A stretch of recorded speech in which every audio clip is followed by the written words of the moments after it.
The question that I get asked the most is, Dr. Warren, what are some low maintenance plants that I can plant in my landscape?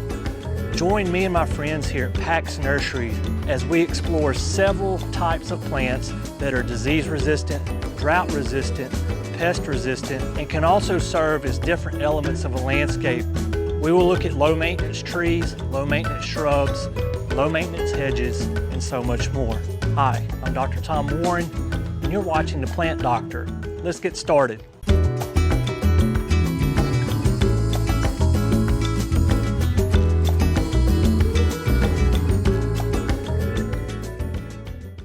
When discussing low maintenance plants, we would be remiss not to talk about ornamental grasses, perhaps the most low maintenance plant that you can have in any landscape.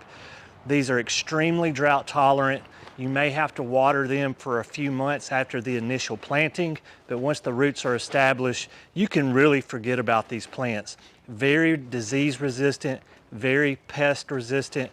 They are also deer resistant as well. Most ornamental grasses are going to produce plumage during the fall. And here in front of me, this is pink muhly grass. And so pink muhly grass will get 3 to 5 feet tall. All your ornamental grasses are going to prefer full sun. They can take a little bit of shade, so if they're getting some evening shade, that's not the end of the world. But if you want the plumage to really pop and reach its full potential, have it in as much sun as possible. Pink muhly grass is hardy in USDA zones 5 through 11. Now this is a perennial grass. After you have a hard frost, it will go dormant, and if you elect to, you can prune it. Simply take a pair of hand shears and prune approximately 6 to 8 inches off the top of the ground. Remove those grass clippings, and next year you'll have fresh grass emerge. Or if you would rather, you can leave this plumage up through the winter. It'll slowly decompose as you move into spring, and your new plumage will come through it as well. Great option for those full sun areas that you want a low maintenance plant, a plant and stick it in the ground and forget about it. Consider pink muhly grass. If pink is not your color, there's also white muhly grass as well, are also just commonly referred to as muhly grass with no color specification. Same requirements as pink muhly grass in terms of sun, planting requirements, just a different color plumage, same height, same USDA zone. So if you're looking for an alternative to pink muhly grass, you can use the white muhly grass. Also, a great color combination is to alternate patterns with your pink muhly grass and white muhly grass. For example, if you have a hill that you're trying to cover with grass, you could do a dozen or so pinks and then a dozen or so whites and then a dozen or so pinks again, and alternate that pattern all the way down the hill and have a great landscape setting that's absolutely gorgeous in the fall. A great alternative to muhly grass is Adagio grass. They're going to have the same requirements culturally, full sun, but once established, all of the same things apply as with muhly grass. Drought tolerant, disease resistant, pest resistant. All you really need to do is prune it at the end of the year. Almost the same heights as well, 3 to 5 feet tall, 3 to 5 feet wide as well. Now, if you look at these plumages, the plumages are a little bit finer textured as compared to the muhly grass. So this just adds a different texture element to the landscape. Those areas that you're interested in having low maintenance plants, and you're interested in ornamental grasses, but you're looking for that alternative to muhly, consider Adagio grass. The next group of plants that I want to show to you are evergreen trees and shrubs that are fantastic alternatives rather than using Leyland cypress. Leyland cypress to me is kind of played out. It's full of diseases. It gets bagworms, it gets spider mites, it gets bot rot, you name it. It is a maintenance nightmare, but we have other alternatives that we can use in the landscape. And the first one here is green giant arborvitae. So green giant arborvitae can get very tall, 30 to 50 feet tall, and it's going to get there in a hurry. These can grow 3 feet plus every single year. You're not going to have the diseases that are associated with the leyland cypress. And this is one of those stick it in the ground and forget about it plants. Once it's established, it's going to do its thing unless you have extreme drought conditions. You may have to water it some, but it would be extremely rare to do so. This plant is USDA zones 5 through 8. So I think the middle part of the country, this is a great tree for screening off nosy neighbors or loud traffic. It's also great as a specimen as well. Once this grows out, it's going to fill out a little more. This one's a little juvenile. You can prune it to make it fill out a little thicker, and it's almost like having a Christmas tree in the front yard. So even in the holiday season, you could decorate this up in the yard. Just a great tree for replacing leylands in general. If you do not have the vertical space to grow a green giant arborvitae, a great alternative are any of the evergreen hollies. So this one here beside me, this is Emily Bruner holly. There's several evergreen hollies that are fantastic low maintenance shrubs. Nellie R. Stevens is a good one. Oak leaf is another. This is Emily Bruner. This one's going to get 20 to 30 feet tall. It is not going to grow near as fast as, say, a green giant arborvitae would as well. Much more able to keep this one under control in terms of height. So you could plant this one closer to a house and not worry about it overtaking the gutters and getting on the roof that you would have to worry about if you planted a green giant arborvitae closer to your residence. An added benefit to most of the evergreen hollies is during the winter, during the holiday season, think Thanksgiving, Christmas into the new year, they are going to have festive red berries on them. Now I'm filming this in early November. It's a little early. I'm seeing just a little bit of berries here and there on some of these. They're not fully mature yet, but given another 30 to 60 days, these will be loaded with beautiful red berries. Just an added benefit to this low maintenance shrub, Emily Bruner holly. This is by far my favorite plant for screening off with an evergreen shrub that is low maintenance. Technically, this is a tree. This is magnolia. Now with magnolias, you need to be cultivar specific with selecting your magnolia trees. Some magnolia trees can get 100-foot tall, and most residential houses cannot accommodate a tree of that size. This particular cultivar is Little Gem. So Little Gem Magnolia is going to get 20 to 30 feet tall. And for me, it brings some aspects to the landscape that, say, an Emily Bruner holly or a green giant arborvitae is not going to bring. Now, they're all evergreen. However, this one, to me, brings year-round ornamental interest. So beginning in spring and summer, we're going to have a beautiful white flower. As we progress into fall and winter, you're going to see these cone-like structures develop, and they're going to have red berries on them.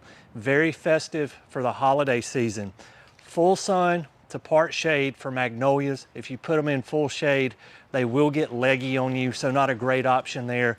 But disease resistant, drought resistant, all the things. Stick it in the ground, water it that first year to make sure it's established. After that, you can forget about it. So we've looked at several evergreen trees and taller shrubs used for specimen plants or screening. But what about lower growing shrubs that are evergreen and can add some low maintenance interest to our landscape? And I would be remiss not to mention Loropetalum. So Loropetalum has a very unique story. It's been bred and crossbred and crossbred. There's literally dozens, if not hundreds, of cultivars of Loropetalum on the market. Some of them are green-leaved, some of them are red-leaved, like you see here. Some of them have white flowers, some of them have pink flowers as well. So there is this wide range of colors and shapes and sizes with Loropetalum, but here in my hand is one of my favorites. This is Jaz Hands. So Jaz Hands is a low-growing, red-leafed Loropetalum. This one's going to get 3 to 5 feet wide. It's going to be wider than it is tall. It's probably only going to get 3 to 4 feet tall. Now, this is a full sun to part shade plant. If you put this in full shade, it's going to be thin and leggy and not look good for you. However, very drought tolerant, disease resistant, pest resistant. The deer do not like it either. I think the reason the deer do not like it, if you feel the leaves, it has almost a rough sandpapery pubescence or hair-like structure to it. And to me, that's probably why the deer prefer other things like hostas as opposed to the Loropetalums here that you see. But a great evergreen plant. You get color with the foliage in the spring, you get color with the flowers as well, Loropetalum. Just like with the tall evergreen screening plants, the hollies were a player with that. And also with the lower growing shrubs as well, hollies come into play as well. So the genus Ilex, and here in front of me, we have some hollies as well. And these are touch of gold hollies. So touch of gold holly is a dwarf holly. It's only going to get 2 to 3 feet tall, 3 to 4 feet wide at maturity. Evergreen. Now, these hollies, they've been crossbred with native plants, so that they do really well in the southeastern United States. They have disease resistance, they have pest resistance.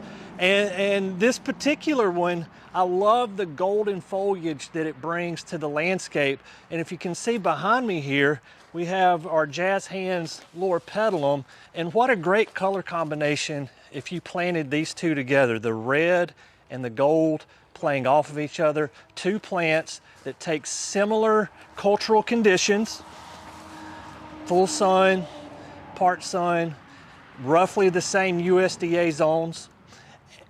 Great color combination for low maintenance shrubs. You could do these in groupings of 3 to 5, 3 to 5 touch of gold hollies, 3 to 5 Jaz Hand Loropetalum, and come off looking like a landscape professional when you're done. Just a great shrub. If the gold accents of the touch of gold holly is too much for your taste, a cousin that stays green year-round is soft touch holly. It requires the same conditions, full sun, part shade, same USDA zones. We're looking at USDA zones 6 through 9 on most of our hollies. However, this one does not have the gold foliage that the other one had, our touch of gold holly. So if you're just looking for a green shrub, you need a great, what I would call bread and butter landscape plant. Soft touch holly is fantastic. 2 to 4 feet tall, 2 to 4 feet wide. Disease resistance, pest resistance, deer resistant as well. You can't go wrong with soft touch. When discussing low maintenance shrubs for the landscape, I would be remiss not to talk about Nandinas. Now, Nandinas are like some of the other plants that we have looked at throughout this series in that they have been bred and crossbred again by man to have all sorts of shapes and sizes and colors. But in general, Nandinas are unique in the fact that they're an evergreen shrub, but in the fall, they begin to change colors like you see here.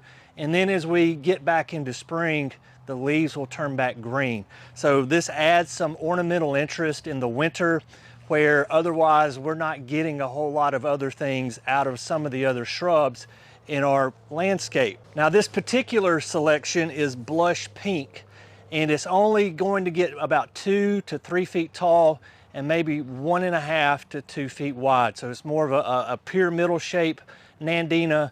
And all Nandinas like full sun to part shade. They can take a little more shade than some of the other plants that we're looking at today. But here again, if they get too much shade, you're going to see them get thin and leggy and not perform like you would like them to. A very disease resistant plant. The deer do not like Nandina as well. Also extremely drought tolerant. These plants can go weeks and weeks and weeks without any rain or any irrigation at all. If you're looking for some shrubs that are going to be extremely low maintenance, stick in the ground and forget about, and you can plant several different cultivars together and get some different ornamental interest. I'm going to show you 2 or 3 more Nandinas that are different than this one. You could group those together and have a fantastic corner of your landscape that is nothing but Nandina. 2 other Nandinas that you would want to consider. In my right hand is Gulfstream, and my left hand is lemon lime. So Gulfstream is going to get a very nice fall color. This is a cultivar that's been in distribution for several decades now. And lemon lime is a new introduction from Southern Living. These get about the same height. They're going to get about 3 to 4 feet tall. They're going to get 2 to 3 foot wide, and they play nicely off of each other. So lemon lime is not going to get those dark red and orangish hues that we're going to see with some of our other Nandina. It's going to lighten up, hence the name lemon lime. So you're going to get some light green fall color as opposed to the red fall color. But both of these together could be very striking in the landscape. You get the light green, even a yellowish hue playing off the red and the orange of like a Gulfstream Nandina. That could be a nice color combination that is very low maintenance for your landscape. If you're looking to add a tropical flair to your landscape, look at Windmill Palm. This palm is going to be very low maintenance once established, full sun, can grow all the way up into USDA zone 8, 7 if you're in a microclimate. But once established, we do not have to worry about disease, we do not have to worry about pests on this plant, and it's not particularly thirsty either, so you're not going to have to water it even if you get into a short drought period. One of the things I like most about Windmill Palm is that it is a trunking palm, so it will get tall. It will get 15 to 20 feet tall over time, perhaps even taller than that. Also, the trunk has a very fibrous look to it as well. So if you're looking to add that tropical element to your landscape, but you do not want to do some of the legwork with some of the other palms that you would have to do in a more northern climate. For example, bringing them into the garage, covering them with a bed sheet during cold periods. You will not have to do that with Windmill Palm. A low maintenance plant that can add some colorful interest to your yard with its foliage is Goldmop Cypress. So Goldmop Cypress, it's more cold hardy than a lot of these other plants we've looked at. So this is going to be zones 9 all the way to zone 4. So our friends way up north can grow this as well. It's extremely slow growing. If there's a downside to any of the mop cypresses, is that they're going to grow maybe 3 to 6 inches a year. And especially if you come in and prune them to make them look more full, that rate would probably be even slower. At maturity, we're looking at about 4 to 5 feet tall, 4 to 5 feet wide as well. It's going to be as wide as it is tall. The more sun that you can give it, the more color and pop it's going to provide for your landscape. It can take a little bit of shade. You can put it in part shade locations. If you get much past part shade, in my personal experience, what you'll see is this plant get thin, leggy, and it'll actually start to revert back to green a little bit. It'll still have some goldish colors to it, but it's not going to pop as if it was in the full sun location. Deer do not like eating this. It has very few diseases, if any, very few pests. Once established, very drought tolerant as well. Consider Goldmop Cypress for those areas that you want a little bit of foliage color in your yard, but also want a low maintenance plant. This is a great option. A great low maintenance shrub that can serve as a screen or a specimen plant is tea olive. Tea olive not quite as cold hardy as some of the other plants that we have looked at throughout this series. USDA zones 9 through 7, we can get away with some of them in zone 6 in little microclimate areas, but the purpose of the video is low maintenance, and when we get into microclimates and covering up plants, my people in zone 6, this may not be for you. Now, this plant can get about 15, I've seen them get all the way 20 feet tall, although that is a very mature tea olive. It prefers full sun, can take a little bit of shade, part shade, has a very small, inconspicuous white flower, and you may be thinking, why are you mentioning the flower if it's so small? The fragrance. I wish I could transmit the fragrance from this plant through the camera, through your screen, so that you could smell it, because it is incredible. You can smell these from, if there's 3 or 4 of them planted in a group, you can smell them from 100, 200 feet away if the wind's blowing in the right direction. Just a very sweet, fragrant smell. If you're looking to block off some neighbors and add some aroma to the landscape, this is a great plant to do it. If you just want to plant one, just so you can experience the aroma of the tea olive, I would highly recommend that you do that. For several years, almost 10 years, I owned a landscape company before I sold it. And almost every single landscape, I would do my best to incorporate a tea olive just to add the fragrant element of the tea olive to the landscape. Disease resistant, drought resistant, deer do not like feeding on the tea olive. A great all-around shrub that serves multiple purposes in the landscape.